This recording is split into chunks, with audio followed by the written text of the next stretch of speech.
Welcome back to ASB collection. And आज की इस वीडियो पर स्पेशली मैंने 5 मंथ फ़ोटोशूट की काफ़ी सारे आइडियाज़ इस वीडियो पर लेके आई हूँ, जो कि आप अगर अपनी फेस की अगर 5 मंथ्स है, सो आप अगर फ़ोटोशूट कराना चाहते हैं, आपका अगर 1 2 3 10 9 8 हर किसी के वीडियोज़ आपको यहाँ पर मिलेंगे।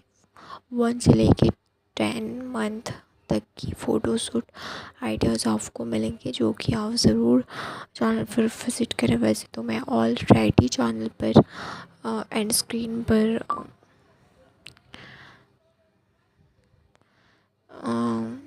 दूँगी, सो आप वहाँ से भी चेक आउट कर सकते हैं, चैनल पर भी चेक आउट कर सकते हैं, प्ले लिस्ट पर भी आपको मिलेंगे।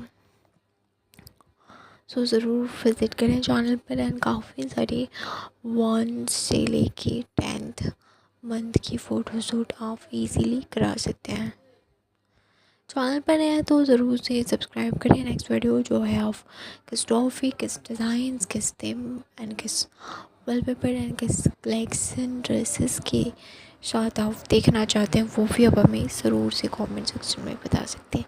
यहाँ पर टोटल आपको देखने को मिलेंगे 100 कलेक्शन। यहाँ पर आप देख सकते हैं पॉपकॉर्न के साथ काफ़ी खूबसूरत तरीके से पिक्स को क्लिक किए गए हैं। यहाँ पर भी किड्स के काफ़ी सारे जो खिलौने के साथ भी आप कर सकते हैं। यहाँ पर आप फ्रूट्स के साथ कर सकते हैं, बेबीज़ के काफ़ी सारे क्रीम्स के साथ भी आप ये फ़ोटोशूट करा सकते हैं। यहाँ पर आप देख सकते हैं काफ़ी क्यूट फ्रॉक्स है एंड काफ़ी ब्यूटीफुल बैलून्स के साथ भी यहाँ पर ठीक है। और यहाँ पर नाइट ड्रेस के साथ फ़ोटोशूट, ऐसे ही यूनिक कलेक्शन के साथ आप अपनी फेविस की फ़ोटोशूट करा सकते हैं। Thank you so much. मैं आपसे मिलती हूँ किसी नेक्स्ट वीडियो पर, किसी नेक्स्ट डिज़ाइंस एंड कलेक्शंस के साथ। तब तक आप इस वीडियो को एंजॉय करिए। Thank you.